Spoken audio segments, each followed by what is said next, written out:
yeah, where are we up to? Well, it's January at the moment when I'm speaking to this camera. Probably not when you see this though, because it's the 31st of January, 3:45 in the afternoon. The reason I mentioned that is because I've been hanging around all day. I was waiting for a parcel, and I thought when the parcel arrives, I'll do this video. I also had plans to take some stuff to my locker that that I didn't need anymore. Of course, you get one of these things where it says the parcel will be delivered before the end of the day. Well, it ended up being about 3:20, so I've been sort of hanging around all day. But I did some other things. I wrote myself a nice little list of things that I'd like to cover in this video if we've got sufficient time.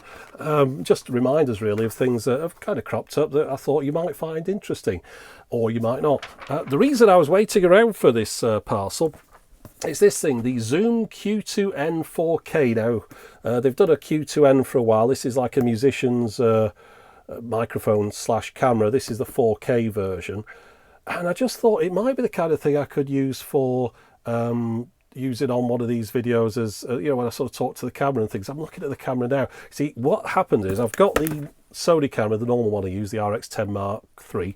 Next to that is the Zoom Q2N 4K, and I've set them up side by side. Actually, that one is definitely pointing the wrong way. There we go. Let's just do that. Hope I haven't stopped it recording. No, it's got a red light on the front of this. Last time, I don't know if you remember when I did that really long one of these end of the year review type of thing, and the camera kept cutting off on me. The Sony camera does not have a record light on it, so you've got no idea when it's stopped recording, and it'll just go and stop like that. And the screen will remain on. I've got a LCD screen on the top, so I can see that I'm on. And what happens is it kind of stops recording because it goes, I've done half an hour, I'll just leave it there. The screen remains on, showing me, so I'm thinking, I'm still on. And then what happened is then the battery goes on the screen eventually, or the camera just goes into standby or turns off or something. And I find out I've been talking for 20 minutes and not recording anything. So I thought, I'll put this Zoom Q2N 4K, worst name ever, next to it. And then if that happened today, we could cut back and forth between them. But I'll do some cutting. Something's making a noise down here. It's my printer. We'll do a bit of cutting back and forth between them anyway, because I just want to see what the difference in quality is. Because I say, brand new today, out of the box, 2 AA batteries in it, micro SD memory card in, stuck it into 4K mode, press record, and we'll see what it looks like. You know what? From brief sort of looking through the menus and things, I think I've made a bit of a mistake here. In fact, I made a big mistake because I saw it for sale on. When it got announced, I thought, that might be useful. It'll replace my Sony music camera thing with decent quality mics on it. And I looked around for it on sale anywhere. Nowhere was selling it apart from Thomann, is it, in Germany? I thought, they'll do.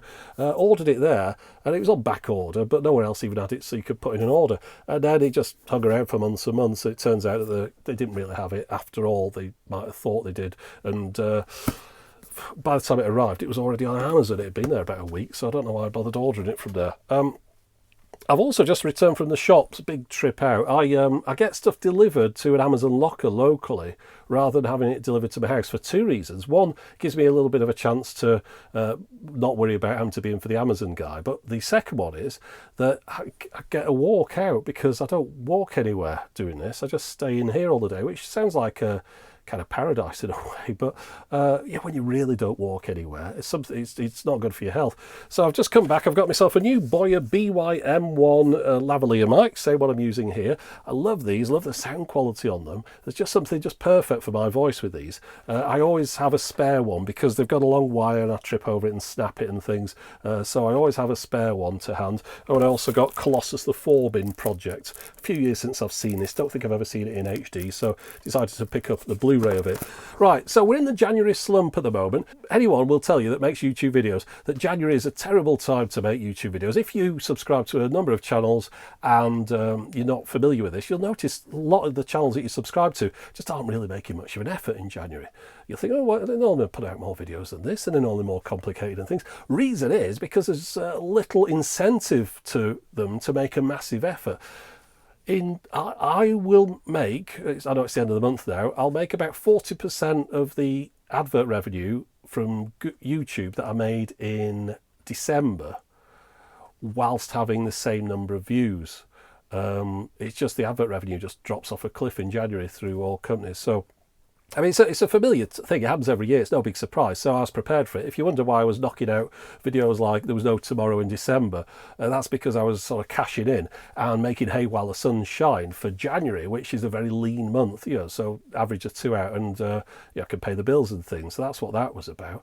It's just experience. But I'd imagine there's probably some YouTube guy somewhere who's looking at his money going up in October, then a bit up in November, up in December, and he'll go and he'll say, right, that's it. I'm quitting my job. I'm going to be a YouTube millionaire. And like tell his boss, yeah, stick your job. I'm going to be doing my own thing. And then January comes around and he's like sitting at home. He's like, what happened? Can I have my job back? Because it's terrible the way it just drops off. But you get used to it and you just work around it. That's all. Anyway, what I was going to say, because I've been ill all January, I'd like to start getting out of it, go for a few more walks and things. The weather's getting a bit brighter now, at least in the evening, so you don't have to watch where you step in for all the dog doo-doos. So I'd like to spend a bit more time just moving about, which might mean that the number of videos I'm putting out will reduce slightly. I'm not saying they're going to really drop down, but there's another thing that's got into that.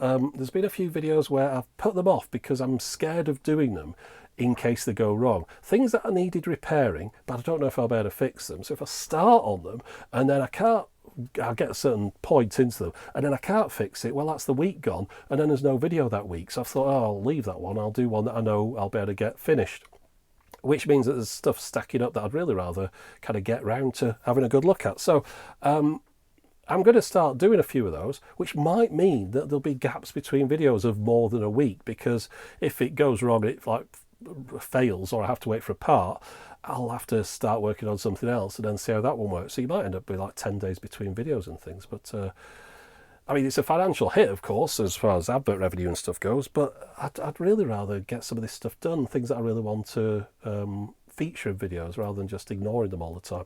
I've got to tell you about a video that I am in, but just vocally, and I think you should watch it. Let me find it on here. This comes from one of your fellow patrons. This is a chap called Jason Lee. Not that one, but a different one. And he has done, along with his missus and a lot of other people, a video called Meet She the Meek Sheep. I'll spell that for you because, let me zoom it in and then you can read it, can't you? Because I know 4K is 4K, but still, nobody's that good. Oops, hold on, I've buggered it up now. There we go. Can you see that? Meet She, the Meek Sheep. He's only got 55 subscribers, one of whom is me, and it's only had 606 views. And this chap, Jason, he did some Thunderbirds work for one of the they did some short Thunderbirds videos not too long ago. So he's kind of the model maker type guy, I think. And then his missus, perhaps the puppeteer. There's all these other people. Anyway, I appear in this for a little bit because he got in touch and said, would you like to be in this and do a bit of a voice thing? So I did, and it's one of the favourite things I've done. So look up Meek She the Meek Sheep. It's for children. I mean, so if you, I know everyone watching this is not a child because you paid $1 plus to be here. I'm sure children aren't going to be doing that. I don't think they'd let them, would they? Not that they would. But yes, maybe your kids will like it or something. The intention is to have a full series of these. It's trying to sort of shop it around TV shows, getting them to pay for it, because it's a pretty expensive looking thing. Enjoyable anyway. 14 minutes, 19 seconds. Just have a look at Meek She the Meek Sheep. Right, now, talking of which, Muppet Outro. Do you remember the most recent Muppet Outro? Just put it out today. And it was based on real ideas, that one. The Muppets, where they've gone about not being millionaires and then decided to do short reaction GIFs, right? That, I've got to thank, there's somebody here. Right, here's one, Ryan J. Officer on Twitter. Not that I'm on Twitter anymore, but I do search it every now and then, just see what's going on. Hey, can we get a Tecmo puppet facepalm clip? That was in November, so that kind of stuck in the head. I could do a facepalm clip. And then this guy, Judson, I don't know who that is. I saw him. There was a list on Forbes introducing the highest paid YouTube stars 2018 on Forbes.com. So it's a link, right? This chap here says, this list is too young-centric. Where's the older YouTubers? Techmoan for one. Well, introducing the highest paid YouTube stars. Where's Techmo? I'll tell you, he's not one of the highest paid YouTube stars. So that kind of, those two things added together made that outro, because it just amused me that someone said, why aren't you on the list highest paid YouTube stars. Well, there's one good reason behind that, I think. I was talking about YouTube channels I enjoy. Podcast Age, all one word, Podcast Age. He reviews microphones. He does a very good job of testing them. He demonstrates each microphone with the same tests each time, going from close up to distant, talking around the back of them, playing guitar on them, singing into them, all that kind of stuff. Very useful if you're looking at shopping for a USB or XLR mic. So yeah, check his channel out, Podcast Age, all one word. Next one, Camera Conspiracies. A chap who's really more focused on health generally. He's done all these videos about health and fitness and stuff and different diets and all that business. Not in my ballpark at all. I'd never have seen him, other than he started a second channel called Camera Conspiracies. Now, it's a bit clickbaity on the titles, but he's done a good job with it, because it gets you in there to look at the videos, which I think I wouldn't have done otherwise. It's kind of encouraged me. Maybe I should get more clickbaity, because it does get the eyes on the videos, and then when people get in there, they realise they like the content. He's just a bloke who's moved out to Thailand for a year, or for 6 months or something, and he talks about cameras. That's it. He's a humorous chap, and he makes me laugh, and I enjoy watching his videos. And he's just check him out. Camera Conspiracies. So that's a couple of channels I've picked up on recently. The last thing I wanted to talk to you about was Music Visualizer for Raspberry Pi. I was doing that video recently about the VTR, the little component thing with a black and white television in it, and it got into my mind that I'd really like a Raspberry Pi based music visualizer along the lines of Winamp type thing, or all those other ones. There's plenty of them out there, and I thought, well, I'll just have a look for one of those, because Raspberry Pi's got the composite video output. Would have been ideal for plugging into it. There is nothing out there. A few years ago, somebody did something that was similar to the Atari video music. You can't get it anymore though. But that was somebody who did something like that. But I just wonder why no one's doing anything like that. So just a call out, really. If you're an amazing programmer and you've got one of these things sat around that you could just knock out in 10 minutes, or you sat there thinking, oh, I'd really like to put something out, but I just don't have the idea what I'm going to do.